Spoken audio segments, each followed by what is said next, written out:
ঠিক না?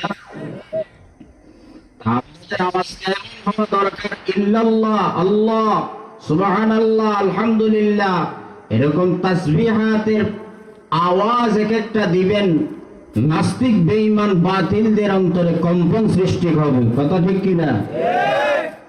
এজন্য মহব্বত নিয়ে অন্তর থেকে ইখলাস ও রুহানিয়াতের সমন্বয় বান্দা যখন সুবহানাল্লাহর আওয়াজ দিবে, বলে আওয়াজের বিনিময়ে আল্লাহ অনাবাদি জান্নাতের স্থানে এমন একটা বৃক্ষ উঠাইবেন, যেই বৃক্ষের ছায়া এত বিশাল হবে, আরবের তেজিগুড়া 100 বছর পর্যন্ত দৌড়াইতে থাকবে। বলে সেই বিশাল গাছের ছায়াকে অতিক্রম করতে সময় লাগবে 100 বছর। সুবহানাল্লাহ। রহমতুল লিল আলামিনকে প্রশ্ন করেন, এরে রহমতের নবী আমার। সাহাবায়ে কেরাম প্রশ্ন করেন, এরে রহমতের নবী আমার, জান্নাতওয়ালা বাগান যদি বান্দা দ্বীনি মাকসাদ নিয়ে ঢুকে যায়, আমার আল্লাহ তাআলা বান্দার কৃত জিন্দেগীর গুনাহকে মাফ করবেন। এমন এক আল্লাহর বান্দা জান্নাতওয়ালা প্যান্ডেল তথা সামিয়ানায় ঢুকলো। বান্দার দ্বীনি কোনো উদ্দেশ্য ছিল না, দুনিয়াবি মাকসাদকে পুরা করার জন্য বান্দা দ্বীনি মাজমায় ঢুকলো। হে রহমতের নবী আমার, ওই বান্দার কৃত জিন্দেগীর গুনাহ কি আমার আল্লাহ মাফ করবেন? আল্লাহর নবী রহমাতুল লিল আলামিন ডাক দিয়া বলেন, এরে সাহাবায়ে কেরাম শুনিয়া নাও, আমার আল্লাহর এক নাম হলো আমার আল্লাহ রহমান, আমার আল্লাহর এক নাম হলো আমার আল্লাহ রহিম, আমার আল্লাহ তাআলার আরেক নাম হলো আমার আল্লাহ গফফার। আমার আল্লাহ তাআলা তো বান্দাকে ক্ষমা করার জন্য বাহানা খুঁজেন। সুবহানাল্লাহ। আল্লাহর নবী রাহমাতুল লিল আলামিন বলেন, রে সাহাবায়ে কেরাম শুনিয়া নাও, যদিও বান্দা দ্বীনি মাকসাদ পুরা করার জন্য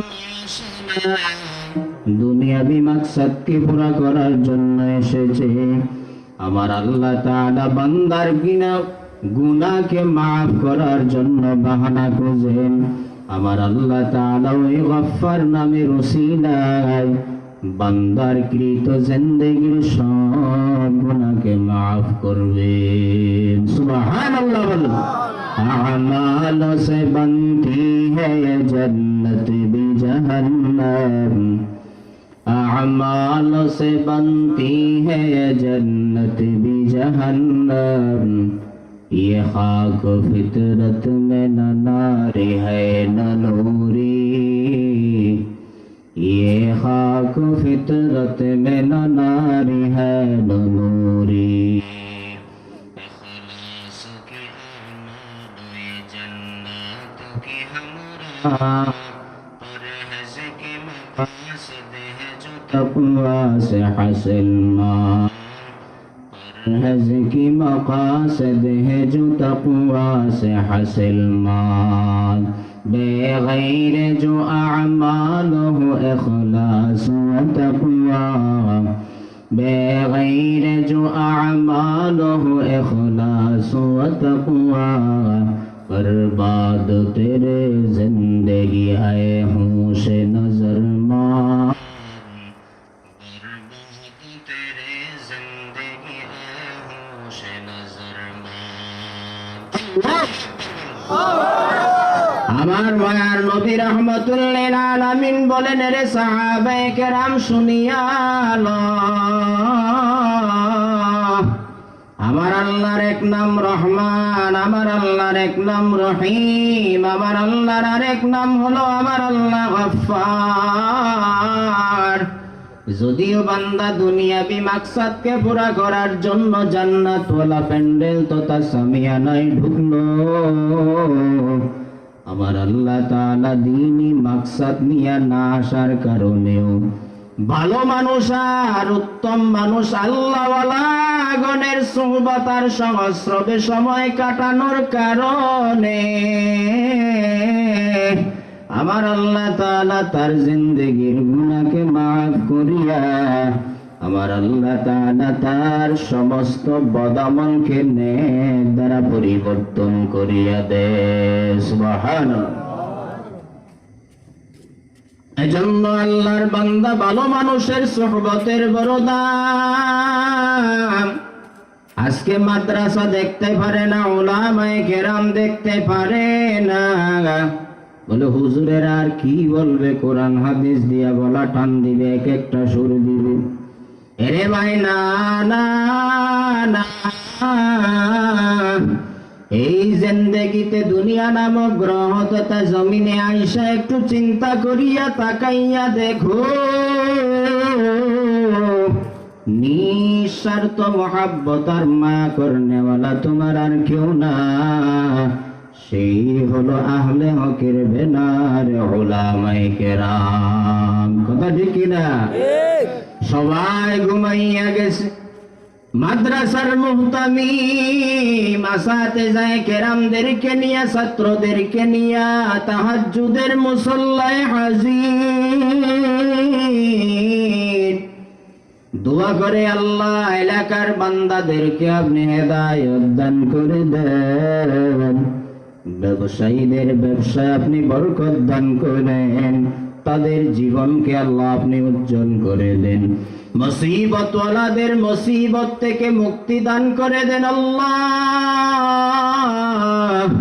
এই যে বরকতের দোয়া দুনিয়াওয়ালারা কেউ তোমার আমার জন্য করে না, যিনি করেন সেই হলো আমার কলিজার আলেম। কথা বলেন ঠিক কিনা?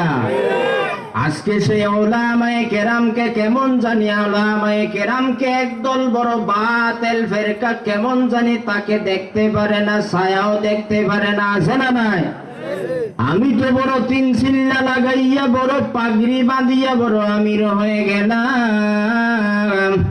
মাদ্রাসারও দরকার নাই, উলামাদের দরকার নাই।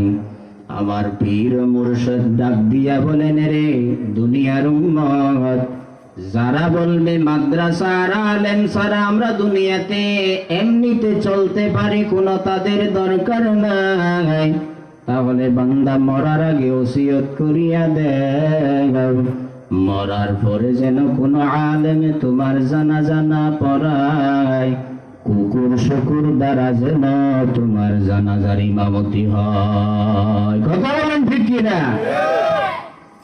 হে আল্লাহর বান্দা ও নবীর উম্মত, সুহবত বড় দামি সম্পদ। যেই বান্দার সাথে আল্লাহওয়ালা গণের সুহবত আর স্পর্শ লেগে যায়, ওই বান্দার কেমন জানি জীবনের পরিবর্তন হয়ে যায়। কুরআনে কারীমের মধ্যে সূরা কাহফ, আসহাবে কাহফের 7 জন অথবা 5 জন আল্লাহওয়ালা যুবক সন্তান আফসুস নামক শহরে বসবাস করেন।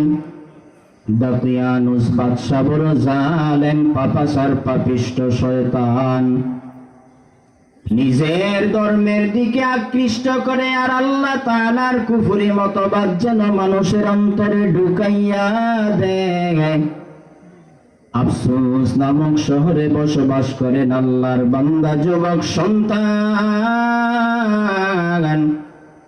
হঠাৎ করে দকিয়ানুস বাদশার কানের মধ্যে আওয়াজ, এই আফসুস নামক শহরে এমন কিছু আল্লাহর বান্দা বসবাস করে যারা দাকিয়ানুসের পূজা করে না, তারা একমাত্র 7 আসমান 7 জমিনের মালিক আল্লাহ তাআলার ইবাদত করে। সুবহানাল্লাহ বলুন। দাকিয়ানুস বাদশার মাথা গরম, বলে আমার খাইয়া আমার দেশে জীবন চালাইয়া আমারে ক্ষুধা মানে না কে, তাকে একটু আমার সাথে মোলাকাত করে দেবেন। আল্লাহর বান্দা যুবক সন্তান গুলা আসহাবে কাহফের বড় আল্লাহওয়ালা, পাঁচজন অথবা সাতজন যুবক সন্তানের কানের মধ্যে গিয়ে আওয়াজ, আফসোস